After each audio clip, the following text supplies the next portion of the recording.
sont unis et tous ensemble pour l'unité, la justice et le travail. Vaillants membres, nous nous engageons devant le Tout-Puissant pour établir l'unité. Tous ensemble, unissons-nous pour la nation, restons unis pour toujours. Chers compatriotes,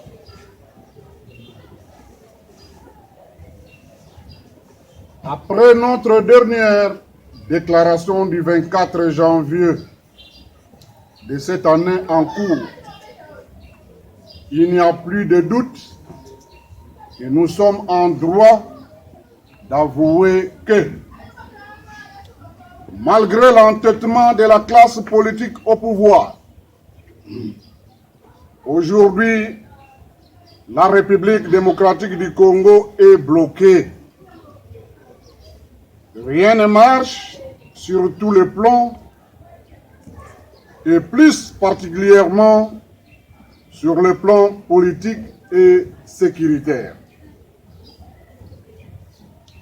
Au lieu de résoudre cette crise bien identifiée dans l'accord cadre d'Addis Abeba et dont la solution se trouve dans les dialogues politiques, cette classe politique parle de nouveau de la tenue des élections de 2023. Alors qu'il y a un adage qui dit que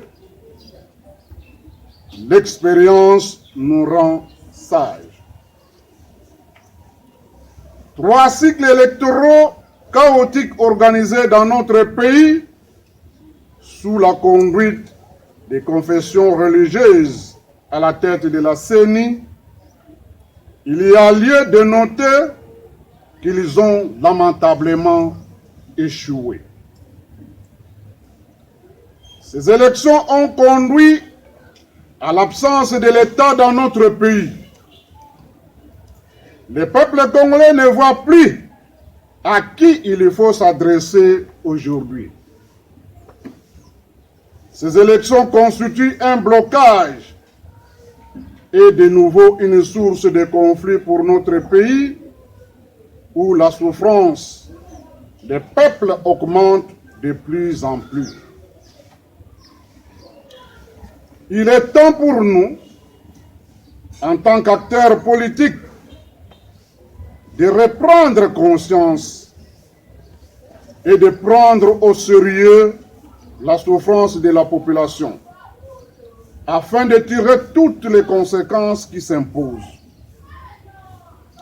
Étant donné que la cause principale de cette crise est déjà connue dans l'accord cadre d'Addis Abeba et la résolution 2098 du Conseil de sécurité des Nations Unies, il est temps pour nous de faire une évaluation objective afin de trouver une solution durable pour l'intérêt supérieur de la nation. Avant de s'engager et de parler de nouveau de la tenue des élections de 2023, qui, souvent, ne sont organisées qu'en moitié, car les élections locales sont toujours renvoyées au calendrier grec, voire carrément ignorées. En outre, nous sommes surpris de voir les confessions religieuses à la tête de la CENI. Auteurs de cette situation chaotique des élections, se battre de nouveau dans l'espoir de diriger la CENI pour organiser les élections à venir.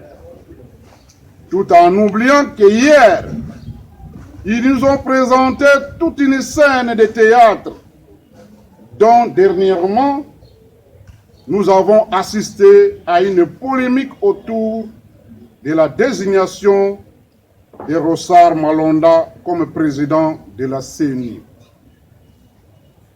Cette polémique a produit des révélations graves et accablantes.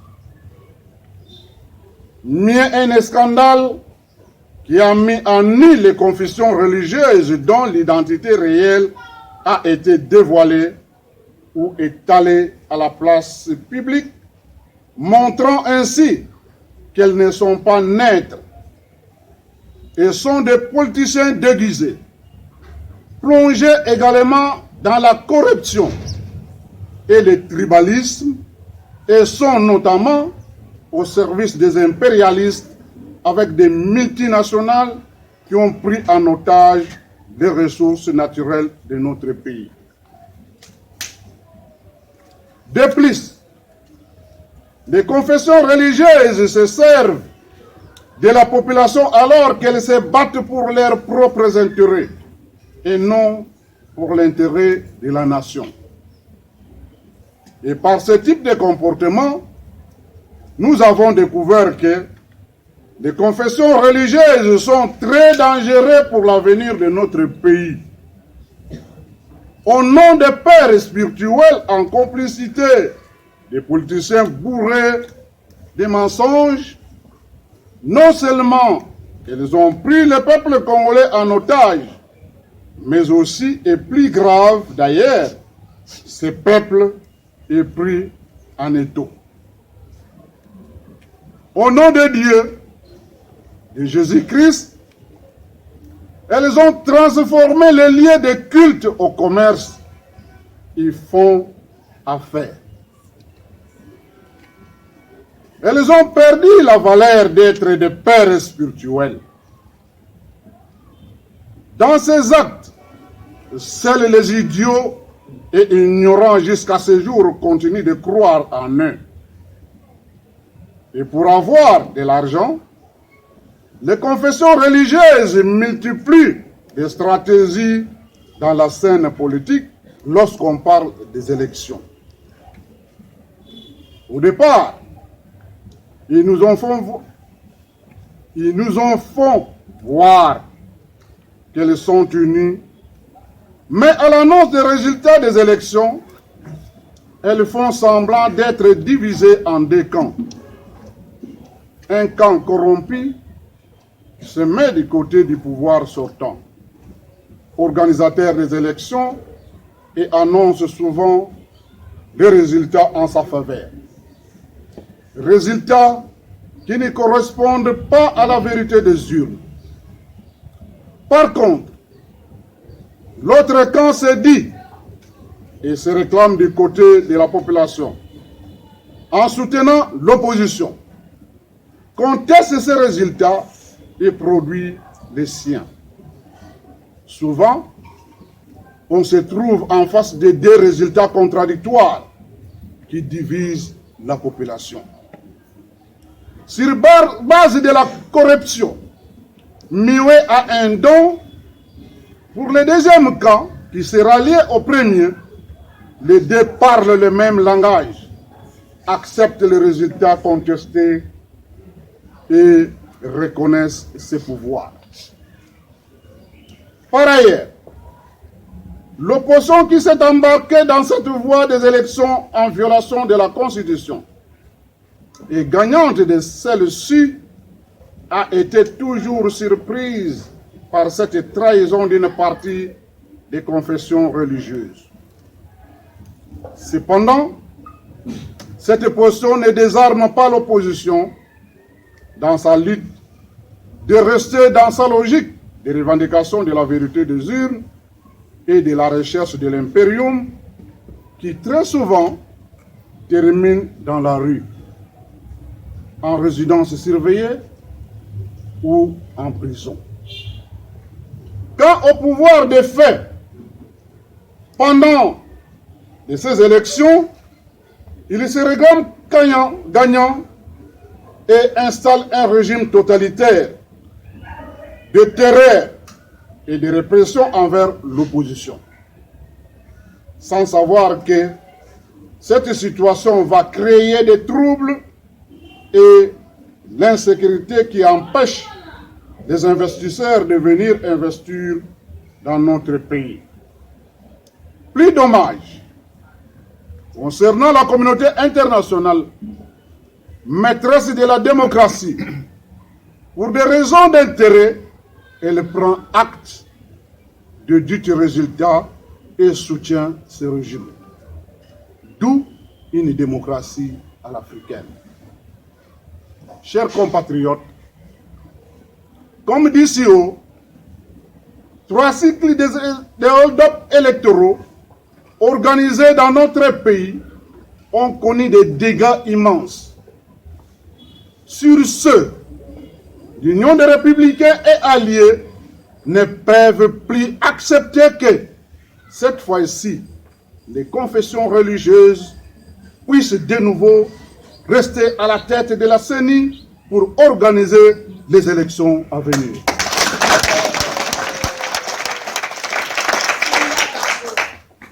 L'IR et alliés invitent les confessions religieuses à être conscientes et se reconnaître responsables des dégâts causés à la tête de la CENI, qui paralyse aujourd'hui toutes les institutions de notre pays et rendre celui-ci ingouvernable. Suite à ces actes, le pays est menacé de disparaître. Il est donc temps pour les confessions religieuses de prendre le courage de se désengager dans l'immédiat et sans condition pour la désignation des membres de la CENI et s'occuper plus de leur mission pastorale, voire de l'éducation civique des citoyens. Chers compatriotes, soumis et en voie de présenter un bilan négatif dans 2 ans qui les séparent de la fin de son mandat, Félix Tshilombo s'agite et vient d'introduire un débat dans l'opinion, celui du recensement et de l'identification de la population. Son parti est même déjà dans la campagne de vulgarisation de la population et lui-même est dans la danse et cherche à convaincre la communauté internationale à ce sujet, dans l'espoir d'obtenir des reports des élections de 2023, dont l'objectif visé est de prolonger son mandat au sommet de l'État. Comme son prédécesseur Joseph Kabila, qui a terminé son dernier mandat en 2016.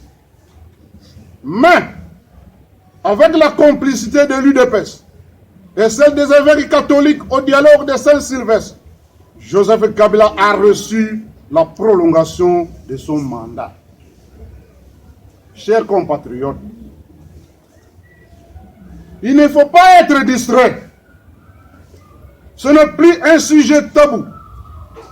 Il faut prendre au sérieux ces propos très dangereux de Félix Tshilombo et son parti UDPS, dont les membres vivent dans les mensonges, avec les discours fallacieux de soi-disant prôner la démocratie et l'état de droit, avec le slogan phare « Le peuple d'abord ». Se trouvant dans la logique de prolongation de son mandat. Avec ces propos, Félix ne voit pas et ne se souvient pas du danger qu'a couru notre pays en 2016 pendant le régime de Joseph Kabila. Parler de prolongation de son mandat, Félix ne tient pas compte de l'article 220 de la Constitution verrouillée.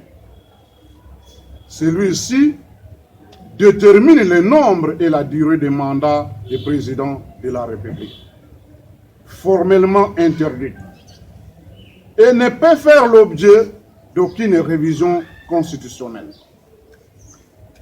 Félix Tshilombo oublie que c'est dans cette logique de prolongation des mandats qu'en 2016, quelques compatriotes ignorants ont été sacrifiés et tués inutilement lors des manifestations organisées par les catholiques Alors que ce sont les évêques catholiques, organisateurs de ces manifestations, qui ont été chargés par Joseph Kabila de jouer le rôle de médiateur, d'organiser le dialogue de Saint-Sylvestre.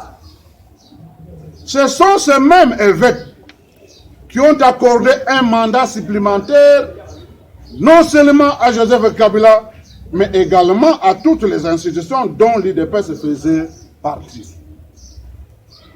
Ainsi, au lieu de 5 ans, tous ont bénéficié de 7 ans de mandat. Et cette situation a conduit à la tenue des élections de 2016 en 2018 hors délai constitutionnel. Aujourd'hui, les organisateurs de ces manifestations se trouvent au pouvoir, dans le cas d'Isidore Ndayouele, des comités laïcs de coordination calcée en Syrie. Avec la crise politique et sécuritaire au sein des institutions, il faut se poser la question de savoir à quoi ont servi les manifestations et les élections de 2018. Cependant, nous sommes surpris que, sans gêne ni se référer au passé, l'UDPS se bat aujourd'hui et fait des recensements et de l'identification de la population son cheval de bataille avant la tenue des élections.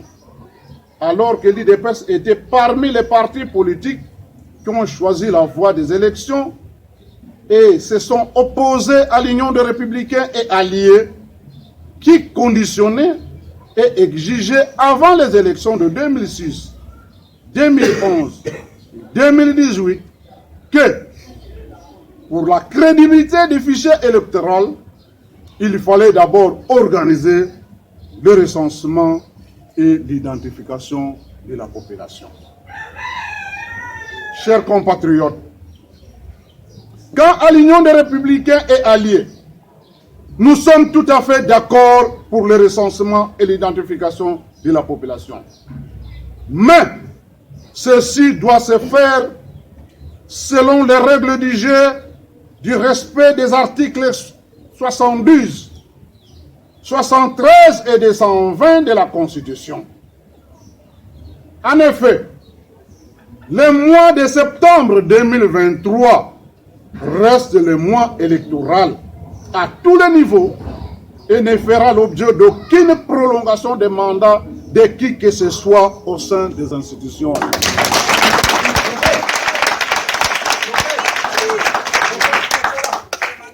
Certes, nous sommes pour la réforme de la loi électorale et la CENI. Mais, étant donné que les institutions en place sont le fruit de doubles coups d'État constitutionnels, dont notamment la tenue des élections de 2018 organisées hors délai constitutionnel, ainsi que la violation de la Constitution et les lois de la République ayant servi au deuxième coup d'État de Félix Tshilombo de créer l'union sacrée, une simple vision imaginaire non reconnue ni dans la Constitution ni dans les lois de notre pays. De plus, ces députés, union sacrée, étant illégitimes et illégaux, n'ont pas droit ni qualité d'engager le peuple congolais dans la réforme de la loi électorale et la CENI.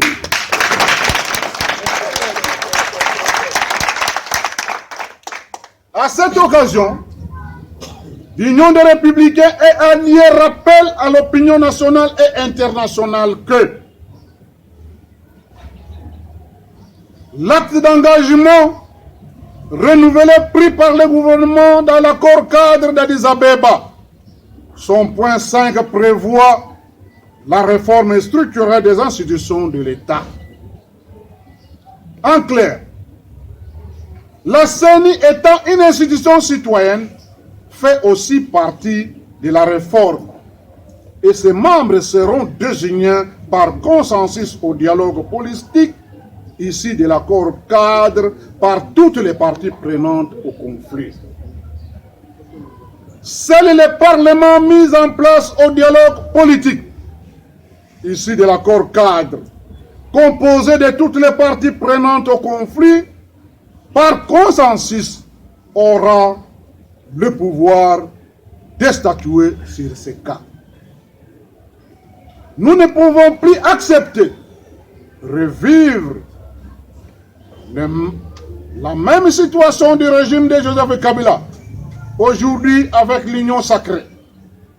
Les députés dont le passé nous renseignent qu'ils ont taillé la loi électorale en faveur de Joseph Kabila et celle pour contrôler la CENI lui a octroyé la majorité parlementaire mécanique et lui a permis d'avoir la majorité absolue dans toutes les institutions. Aujourd'hui, ce même député corrompu en pleine législature se sont métamorphosés et ont changé le camp en adhérant dans l'union sacrée de Félix Tshilombo. Une simple vision imaginaire qui prépare tout en sa faveur. Chers compatriotes, que dire donc au terme de cette déclaration? En guise de conclusion, on ne peut pas parler des élections de 2023 aussi longtemps que le dialogue politique de l'accord cadre d'Addis Abeba n'a pas encore eu lieu. Ainsi que la mise en œuvre de 6 points de l'acte d'engagement renouvelé pris par le gouvernement de la République démocratique du Congo, à savoir 1. Réformer le secteur de la sécurité, de l'armée et de la police. 2. Consolider l'autorité de l'État, en particulier à l'est du pays. 3.